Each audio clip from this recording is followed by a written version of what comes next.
Ici, au village de Kalebouka, dans le sud-est de la RDC, une petite révolution est en marche. Grâce à l'ONG Malaika, fondée en 2007 par Noéla Koursaris Moussounka. Mannequin international et philanthrope d'origine congolaise et chypriote, elle aurait pu se contenter de briller sur les podiums et les magazines. Mais elle a choisi de changer le destin de tout un village à travers l'éducation, la nutrition, l'eau et un centre communautaire. J'ai voulu en savoir plus sur son engagement et ses motivations.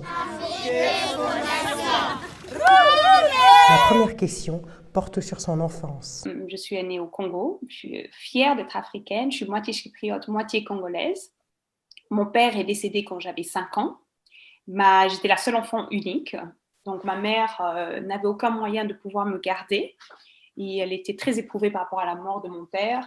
Donc elle a décidé de m'envoyer en Europe étudier avec la famille de mon père. Et j'ai eu une enfance assez tumultueuse et dure parce que pour moi, je pense que je n'étais pas prête psychologiquement de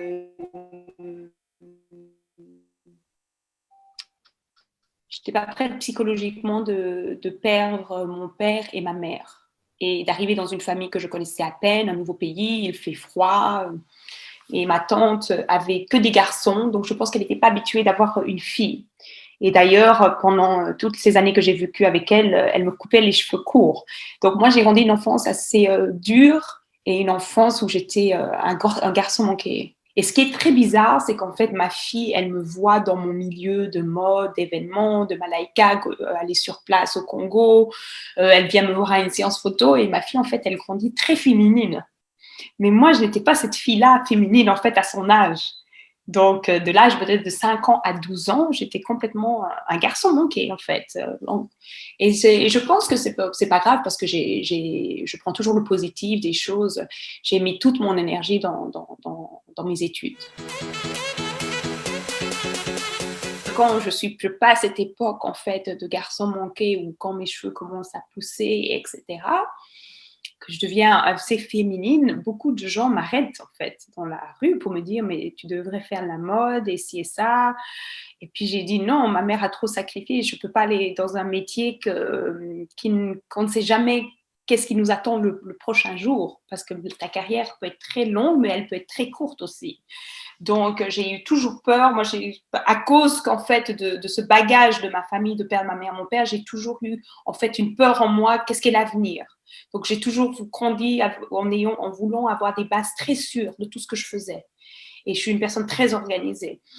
Donc, j'ai dit non, non, il faut d'abord que j'étudie.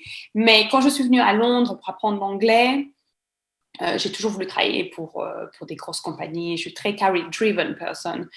Et en fait, beaucoup de personnes m'arrêtaient encore plus. Et là, j'ai commencé à réfléchir. Je me suis dit, la vie est courte, pourquoi pas faire une expérience, même d'1 ou 2 ans. Et en fait, mes amis m'ont rentré dans une compétition d'agents provocateurs. Et m'ont rentré dans une compétition d'agents provocateurs et j'étais une des gagnantes, en fait. J'étais la gagnante, en fait. Donc, j'étais dans toute leur campagne. Et imaginez, dans ma culture, ma famille au Congo qui dit, mon Dieu, on a envoyé Noéla en Europe et elle se retrouve à faire une campagne de lingerie. Et pourquoi? C'était pas facile parce que j'arrive dans la séance de photo, ma première séance, grosse séance photo campagne. J'arrive dans cette séance de photo et il y a plus de 15-20 personnes dans le set, maquilleurs, assistants maquilleurs, coiffeurs, photographes, vidéographeurs et tout. Et me retrouver en lingerie parce que j'ai pas grandi, c'était pas mes gènes, tu vois. Et c'était assez intimidant, mais je pense qu'après cette séance photo, je n'ai plus jamais eu peur de faire aucune séance photo ou de parler en public ou d'être en public parce que c'était pas facile, mais it was a great experience. Je pense que le moment crucial de ma vie, c'est à mes 18 ans. C'est à mes 18 ans quand je veux redécouvrir ma mère, parce que j'ai été très fâchée avec elle pendant des années. J'avais besoin de revoir ma mère, j'avais besoin d'avoir une affection maternelle. Et j'avais besoin de redécouvrir mon pays. Je pense qu'il y a des moments clés dans votre vie où la naissance de ma fille et l'ouverture de Malaika, et mon mariage, bien sûr. Je prie le Seigneur, je ne pourrai pas donner ma fille. Je ne pense pas que je serai capable de donner ma fille. Je crois que Si je devrais faire ça, je mourrais. Et en fait, quand je la vois, je comprends un peu sa vie, je vois sa tristesse dans ses yeux, je vois les conditions qu'elle vit, je vois qu'elle a 4 enfants, et je vois un pays qui a tant de potentiel, mais tant d'enfants qui vivent dans la rue, handicapés, et je me dis, mon Dieu Seigneur, est-ce que la solution est toujours d'envoyer nos enfants à l'étranger? Peut-on pas avoir des bases solides, que nos mamans aient des bases solides, qu'elles soient éduquées, qu'elles puissent avoir un job, qu'elles ne dépendent? Parce que c'est quand même une époque où les femmes dépendaient de leurs hommes. Quand je suis arrivée au Congo, je me suis sentie chez moi. La nourriture, la musique, la culture, les danses, la créativité. Je me suis dit, waouh, ça c'est mon continent, c'est mon pays.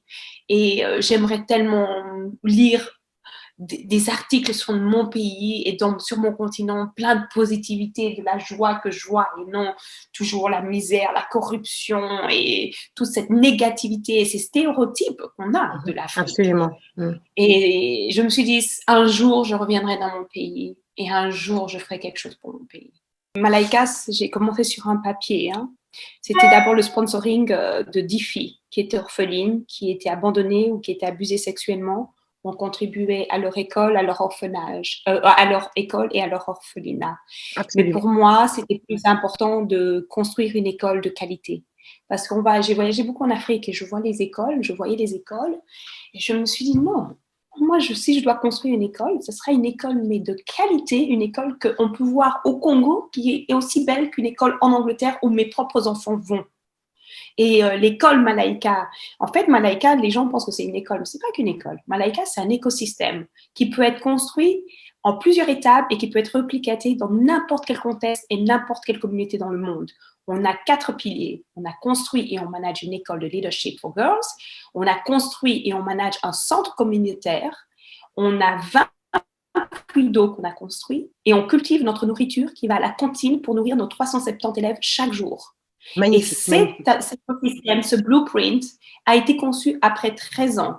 Et on veut le partager. On est en train d'écrire un blueprint et un toolkit pour partager en fait à d'autres fondations, à des compagnies, à des personnes privées, à des individuels, comment ils peuvent dupliquer ce modèle dans n'importe quel contexte. Parce qu'en fait, on a eu beaucoup de challenges, on a fait quelques erreurs, on a appris énormément, on a beaucoup de success stories. Absolument. Et c'est ça que j'aimerais partager, parce que si quelqu'un va maintenant faire une école au Sénégal, à la place de recommencer et de restructurer, de A à Z, parce que ce serait bien qu'ils aient notre opinion, comment le faire. Et en fait, Malaïka, on a commencé qu'avec 104 élèves et 3 classes et un building. Avant même de commencer à la construction de l'école, parce que c'est dans un village où il n'y a pas d'eau, pas d'électricité, où les infrastructures sont très, très faibles. Avant même de construire l'école, pour faire les briques, pour construire nos toilettes, il fallait construire un puits d'eau. On construit le puits d'eau, des centaines de personnes chaque jour viennent prendre de l'eau. Je leur pose des questions, d'où vous venez? 1 heure de temps de marche, 2 heures de marche. Non. J'ai fermé mes yeux, j'ai dit, Seigneur, je voulais juste faire une école. Et là, je vais me retrouver, je ne peux pas fermer mes yeux. Ils vont aller où? Parce que notre école, il y aura des barrières autour il y a des barrières autour de l'école. Donc, je me suis dit, où vont aller ces personnes? Et c'est pour cela, c'est comme ça qu'est né, en fait, nos 20 puits d'eau qu'on a fait dans plusieurs villages. Parce que pour moi, je ne pouvais pas penser de voir ma maman ou de voir des mamans, des sœurs qui peuvent marcher pendant des heures et des heures juste pour aller prendre de l'eau. Et en fait, quand on a construit l'école, nos filles arrivent à l'âge de 5 ans jusqu'à l'âge de 18 ans. Vous parlez avec Marceline, vous parlez avec Julienne, vous parlez avec Hortense à notre école. Ça fait 10 ans, ça fait 11 ans qu'elles sont à notre école. Tu imagines, je les connais depuis qu'elles sont rentrées à 5 ans. Chaque fille qui rentre à l'école Malaïka, je les connais, elles rentrent à l'âge de 5 ans. Je les vois grandir émotionnellement, physiquement, plein de confiance, avec des rêves d'être ingénieur, chimiste, scientiste, journaliste. Et pour moi, c'est quelque chose, une des plus belles choses que j'ai réalisées de ma vie. Mais ça, on voit beaucoup de Noëlla qui parle, mais c'est une équipe incroyable qui est autour de Malaïka. Et nos filles, quand elles arrivent à l'âge de 5 ans, elles ont le petit déjeuner à l'école, elles ont le repas à midi, elles reçoivent les uniformes, les sous-vêtements. On s'assure que quand elles ont les règles, on leur donne des bandes hygiéniques. On s'assure qu'elles aient le nécessaire pour venir à l'école et que c'est quelque chose de naturel et qu'elles se sentent en confiance avec elles-mêmes. Et ce qui est incroyable, c'est vraiment quand quand elles arrivent, elles ont de la musique, elles ont du sport, elles ont du coding. On a construit un terrain de tennis à notre école. Et en fait, tout le monde m'a dit pourquoi tu construisais un terrain de tennis. 16 filles de Malaika ont été sélectionnées pour le tournoi provincial avec plein d'autres filles de partout de la province. Et c'est des filles qui viennent de familles assez aisées pour jouer au tennis. Et les 16 finalistes, ce sont les filles Malaika. Wow. Et les 2 gagnantes sont les filles Malaika. Et les 2 gagnants de Malaika vont aller au niveau national pour représenter pour représenter la province, en fait. Tu vois, ces filles, elles dorment par terre. Maintenant, chaque année, on essaye d'acheter des matelas aux filles, mais ces filles, elles dorment par terre. Et elles arrivent à Malaika avec une telle confiance et elles vont faire des tournois avec les filles les plus aisées et elles se sentent à l'aise et elles savent que ce sont des Malaika Girls. Et c'est génial. Et 20 filles ont été sélectionnées pour le football, pour une des meilleures équipes de foot. Il y a un test national à passer au Congo. La 6e primaire, toutes les 6e primaires au Congo doivent passer le test national. Ça fait 4 ans de suite que nos filles Malaika, elles passent le test. Le ministre de l'Éducation, ils sont venus à l'école. Quel est le succès de Malaika? Parce qu'elles apprennent l'art, la musique, le coding. Elles ont des cours de STEM. On travaille avec des professeurs à l'étranger qui renforcent tous nos programmes, nos curriculums. On travaille avec des moyens à bord de technologie. Et aussi, on met beaucoup de formation dans les professeurs. Une formation continue pour nos professeurs avec des experts nationaux de notre pays, mais des experts internationaux. Et cette année, ce qu'on a fait de plus de différent, c'est qu'on a pris 9 filles de 5e primaire de passer le test de la 6e primaire. Donc, elles passent le test 1 an en avance. Et elles ont toutes passé le test. Et l'école était fermée pendant 4 mois et demi à cause du Covid. Tous nos programmes étaient fermés. On a dû distribuer les devoirs dans le village chaque jour pour les préparer. Donc, ça te montre qu'en fait, on a une très bonne équipe sur place. On a un curriculum qui est très fort dans les matières qu'on offre. Et aussi, on travaille en sorte que les enfants pensent en dehors, in English, you say, they think out of the box. Et tu as notre école, que comme il n'y a pas d'électricité dans le village, on a dû mettre tout sur panneaux solaires. Et à côté, à 600 mètres de l'école, tu as notre centre communautaire qu'on a construit avec FIFA et qu'on a continué à grandir par nos propres moyens. C'est un ensemble c'est une relation. Tu éduques leurs parents, tu éduques leurs enfants. Absolument. Et les parents, les jeunes, les frères, les sœurs, ils vont tous au centre communautaire. Ils apprennent à lire, à écrire, digital skills. Ils apprennent de l'entrepreneuriat. On rassemble tout le monde à travers le football et le sport. On donne des messages clés et des jeux fun. On a créé notre propre marque qui s'appelle Mama ya Mapendo, Mothers with Love, les mamans avec de l'amour. Et en fait, c'est des accessoires qu'on fait, des sacs, des couverts iPad, des masques. Et on a distribué beaucoup de masques. Pendant quand il y a eu le Covid-19, les prix de nourriture ont augmenté en Afrique. Et donc, le centre et l'agriculture, c'est là où on cultive notre propre nourriture et qui sert à la nourriture. On nourrit 370 élèves par jour, déjeuner et repas à midi, plus 40 staff. Il y a tellement d'émotions avec Malaika et l'Afrique, il y a tellement de challenges avec l'Afrique. Si tu vois Kalibuta, quand c'était il y a 13 ans et maintenant, on a complètement transformé, tu vois. Et je ne serais pas capable de faire tout ce que je fais et d'être autant sur la scène publique, autant dans la mode que sur des scènes publiques où je suis invitée à parler, si je ne prenais pas le temps pour moi-même et si je n'étais pas bien dans ma peau. Et c'est souvent quand les gens me demandent, Noëlla, comment on peut aider, beaucoup de jeunes m'appellent, Noëlla, ou m'écrivent, Noëlla, on aimerait faire ci, on aimerait créer une fondation. Je leur dis toujours, avant que vous pensiez aux autres et avant de créer quoi que ce soit, c'est très important que vous soyez très bien dans votre peau.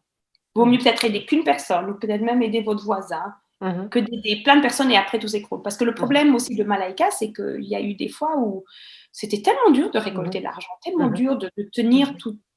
I'm the leader. J'ai une équipe à gérer, j'ai une responsabilité énorme.